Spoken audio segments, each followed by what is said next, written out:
మజెట్పల్లి గ్రామంలో ఈత చెట్లను నరికిన సంఘటన చోటు చేసుకుంది.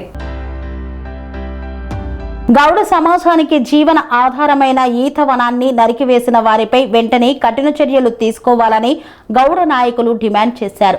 సిద్దిపేట జిల్లా వర్గల్ మండలం మజీద్పల్లి గ్రామంలో ఈత చెట్లను నరికివేసినందుకు గౌడ నాయకులు నిరసన కార్యక్రమాన్ని నిర్వహించారు.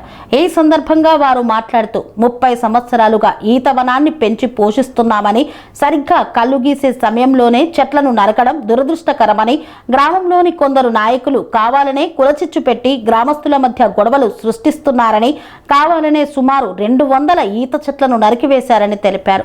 తరతరాలుగా తమ వృత్తిని నమ్ముకొని జీవనం కొనసాగిస్తున్నామని, చెట్లను నరకడం వల్ల గ్రామంలోని గౌడ కుటుంబాలు రోడ్డున పడ్డాయని ఆవేదన వ్యక్తం చేశారు. మజీద్పల్లి గ్రామంలో కొందరు ఈత చెట్లు నరికివేశారని మాకు ఉదయం ఇన్ఫర్మేషన్ రాగానే వచ్చి ఇక్కడ పరిశీలించగా 134 చిన్నవి మరియు పెద్దవి ఈత చెట్లను రాత్రి కొందరు వ్యక్తులు నరికివేసినట్టు తెలిసింది. అటు వ్యక్తుల వివరాలు తెలుసుకొని వారిపై కేసు నమోదు చేయడం జరుగుతుంది. ఎవరు కూడా ఇది పర్మిషన్ లేకుండా ఈత చెట్లను కానీ తాటి చెట్లను కానీ నరికివేసో చట్టరీత్యా తగు చర్యలు కఠినంగా తీసుకోబడుతుంది. మజిద్పల్లి గ్రామ పంచాయతీలో అన్ని కులాలు ఉన్నాయి. అన్ని కులాలలో కూడా మేము కూడా గౌడ్స్ ఒక 50 కుటుంబాలు ఉన్నాము. 50 కుటుంబాలు 200 మంది దాకా ఈ గౌడ వృత్తి చేసుకుంటూ జీవనోపాధి చేస్తున్నాం. గత 30 సంవత్సరాల నుంచి కూడా మేము ఈ ఫీల్డ్లో ఉన్నాం. ఇక్కడ ఎల్లమ్మ గుడి, దుర్గమ్మ గుడి, మల్లన్న గుడి, ఈ గుడి స్థావరాలు ఉండి మా పూర్వీకులు ఆల్రెడీ దీన్ని పర్చేజ్ చేసారు, కొనుక్కున్నారు. గవర్నమెంట్ భూమి అయినా కూడా ఇది ఎస్సీ వాళ్ళకు ఉండే. ఎస్సీ వాళ్ళ దగ్గరికి వెళ్ళి తీసుకొని 30 సంవత్సరాల నుంచే మేము చెట్లు పెట్టి నాటించినాం. చెట్లు నాటించి ఇప్పుడు గీతకు వచ్చే టైంకి ఈసారి సర్పంచ్గా గెలిచిన చెన్నయ్య దుర్మార్గంగా ఆలోచన చేసి గుడి నిర్మాణం చేసుకుందామని కులాల చిచ్చు పెట్టి గ్రామంలో గొడవలకు దిగడం జరిగింది. అదే చూసుకొని ఇంతకుముందు కూడా డ్యామేజ్ చేసిన ఒక 20 చెట్లు అందరి గ్రామ పెద్దలందరినీ పిలిచి కూడా మాట్లాడుకుని సిఐ సార్ కూడా వచ్చి చెప్పడం జరిగింది. తోగుట సిఐ గారు చెప్పడం జరిగింది. ఆయన చెప్పిన దాన్ని బట్టి మేము మెదులుకుందాం అనుకున్నాం. కానీ రాత్రి వచ్చేసి మళ్ళీ మిగతా చెట్లు మొత్తం కొట్టేయడం జరిగింది. ఏమన్నా అంటే బెదిరింపులకు పాల్పడుతున్నాం, చర్యలకు పాల్పడుతున్నాం. ఆల్రెడీ భూ ఆక్రమణ చేసింది. ఇంతకుముందు కూడా ఆల్రెడీ కమర్షియల్గా ఇప్పుడు రోడ్ వైపు ఉన్న షట్టర్లు వేసి కమర్షియల్గా ఆలోచన చేస్తున్నాం. భూములన్నీ కూడా ఎక్కడ ఖాళీ స్థలాలు ఉన్నాయో, ఎక్కడ ప్రభుత్వ భూములు ఉన్నాయో ఎవరినో ఒకరిని రెచ్చగొట్టాలా, కులాలను రెచ్చగొట్టాలా, విభేదాలు చేసే ప్రయత్నంలో ఆయన పూనుకున్నాడు. ఎందుకంటే ఆయన మీద చర్య తీసుకోకపోతే ఇంకా గ్రామంలో అన్ని కులాల వాళ్ళకి కూడా నష్టమైపోతుంది. కలెక్టర్ దృష్టికి కూడా తీసుకెళ్ళాం ఈ విషయం. కలెక్టర్ కూడా తెలుసు. మన సిఐ గారికి, ఆర్డీఓ గారికి, ఎంఆర్ఓ గారికి ఇన్స్ట్రక్షన్స్ ఇచ్చిండు. అయినా కూడా రాత్రి వచ్చి దౌర్జన్యంగా ఇక్కడ దాదాపు 180 చెట్లు తొలగించిండు. 180 చెట్లు అంటే మేము 15 సంవత్సరాల నుంచి దీన్ని నీళ్లు పెట్టి కాపాడుకున్న చెట్లు ఈరోజు గీతకు వచ్చినాయి. గీత గీసుకొని జీవనోపాధి చేస్తున్నాం.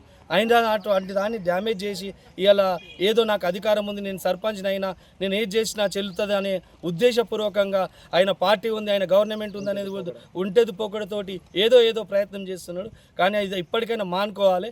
మాకు తగిన న్యాయం అయితే చేయాలి. ఎందుకంటే మేము 30 సంవత్సరాల నుంచి ఈ ఫీల్డ్ మీద ఉన్నాం. ఇది మా పెద్దలు చెట్లు నాటిరు. ఈ చెట్లను మేము పోషించుకున్నాం. ఇవి 30 సంవత్సరాల నుంచి పెట్టిన చెట్లు ఇప్పుడు తీసేసి నేను గుడి నిర్మాణం చేస్తానే దురసంకల్పం పెట్టుకున్నాను. ఆయన గుడి చేయాలంటే ఎక్కడేం చేయొచ్చు, గ్రామంలో చాలా జాగాలు ఉన్నాయి. కానీ ఆయన ఇక్కడే చేయాలని పట్టణం కట్టి కూర్చున్నాడు. అది ఎందుకో ఏమో తెలుస్తలేదు. ఆయన ఇంటెన్షన్ ఏముందో అర్థమవుతలేదు. ఆయన మామూల మీద గౌన్ల మీదనే బాగా ఫోకస్ చేసి ఏదో రకంగా డ్యామేజ్ చేయాలి, వీళ్ళని ఏ రకంగానైనా కిందికి తొక్కాలనే ఆలోచనలో ఉన్నాడు. కానీ ఆయనకి వినేకే వదిలేస్తున్నాం, ఆయన విధేయకే వదిలేస్తున్నాము. ఆయన దేవుడు చూసుకుంటాడు, ఆ ఎల్లమ్మ తల్లి చూసుకుంటుంది. ఏదైనా కానీ మాకైతే అన్యాయం జరిగింది. 30 సంవత్సరాల నుంచి పెట్టిన చెట్లు తీసేయడం వీళ్ళందరికీ బాధాకరం ఉంది. మా ఆడవాళ్ళు కూడా వచ్చి ఈరోజు ధర్నాలో పాల్గొన్నారు.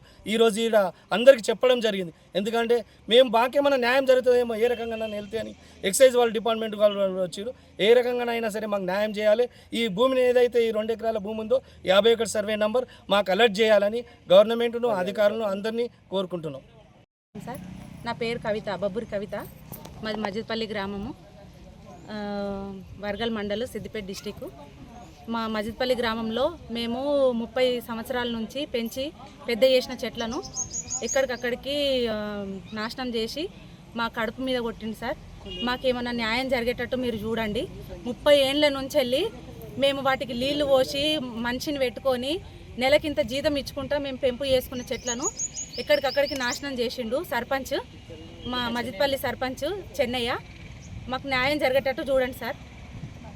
తెలంగాణ వచ్చి జేసీబీతోనో ట్రాక్టర్తోనో వచ్చి తీసేసి వాటిని తెలియకుండా మళ్ళా నిలబెట్టిన చెట్ల దిక్కు అక్కడ సైడ్ పడేసిండు, ఏర్పడకుండా చేసిండు ఆ చెట్లను. మేము వచ్చి చూసేసరికి 150 నుంచి 200 చెట్ల దాకా తొలగించేసిండు. వాటి మా గీసే చెట్లని, వాటికి లొట్లు కట్టిన చెట్లని కూడా తొలగించేసిండు సార్. మా జీవనోపాధి, మేము వాటి మీదనే బతుకుతున్నాము. మా బ్రతుకు తెరువు ఏదో మీరు చూపించాలి, మాకు న్యాయం చేయాలి. లత, నేను మాజీ సర్పంచి. ఎన్ని రోజుల నుంచి మేము కులమతాలు తీయలేము. ఈ తెలంగాణకు వచ్చి మా నైట్లనే చెట్లని ఈతవనం తీసేసి మమ్మల్ని మా కడుపు మీద కొట్టిండు, మా పిల్లల భవిష్యత్తు ఆగం చేసిండు. ఈ రోజుల నుంచి మేము కులమతాలు తీయలే. ఇప్పుడు సర్పంచ్ అయ్యి కులాలను లేపుకొచ్చి ఏదో పోనీ ఇన్ని రోజులు మేము ఉన్నందుకు వాళ్ళు కూడా బతుకుతారు కదా, తెలుస్తుంది, చేస్తే ఊరు సేవ చేస్తే తెలుస్తుంది అని మా వాళ్ళందరూ ఆయన మాట విని అందరు గెలిపించినందుకు ఇప్పుడు మా గౌడ సంఘానికే మమ్మల్ని ఆగం చేస్తుండు, మా కడుపు మీద కొట్టిండు, మా పిల్లల భవిష్యత్తు ఆగం చేస్తుండు. మీరే ఏదన్నా న్యాయం చేయాలి మాకు. Ex sarpanch Latha Sivaram Goud sir. మేము ఇంతకు ముందుకు అతనికి సిఐ సార్ వచ్చినప్పుడు, లతీఫ్ సార్ వచ్చినప్పుడు మేము చూపించినాం. మేమే వీడికి కట్టుకో గుడి నిర్మాణం కోసం ఇస్తామన్న ఉద్దేశంతో మేము ఇస్తామన్నాం. అయినా ఆయన గుడి నిర్మాణం కాదు, భూ కబ్జాదారుడు సర్పంచ్ లింగ చెన్నై అనే సర్పంచ్ భూ కబ్జాదారుడు. రోడ్డు మీద కూడా ఆక్రమించిండు. అక్కడ రోడ్డు మీద హోటల్ పెట్టిండు, ఇక్కడ రోడ్డు మీద ఇంకో షటల్ వేసిండు కమర్షియల్కు బీఆర్ఓలకి ఏనికి. ఇది కూడా ఎకరా భూమి, గుడి లేదు, కులాల మతం లేపుకొని గుడి కోసం అంటున్నాడు కానీ గుడి కట్టాడు. ఆయన్నే షటల్ వేసి మళ్ళా భూమి కబ్జా చేయాలని చూస్తున్నాడు. ఆయన ఇక మరి కలెక్టర్ దృష్టి దాకా పోయి ఆ భూ కబ్జాదారుని మరి ఏం చేస్తారో సర్పంచ్ని సస్పెండ్ చేయాలని నేను కోరుతున్నా సార్. మజిద్పల్లి గ్రామంలో తరతరాలుగా మా పెద్దలు ఈత వనాల మీద గీత గీసుకుంటూ గీత కార్మికులుగా బతుకుతున్నారు.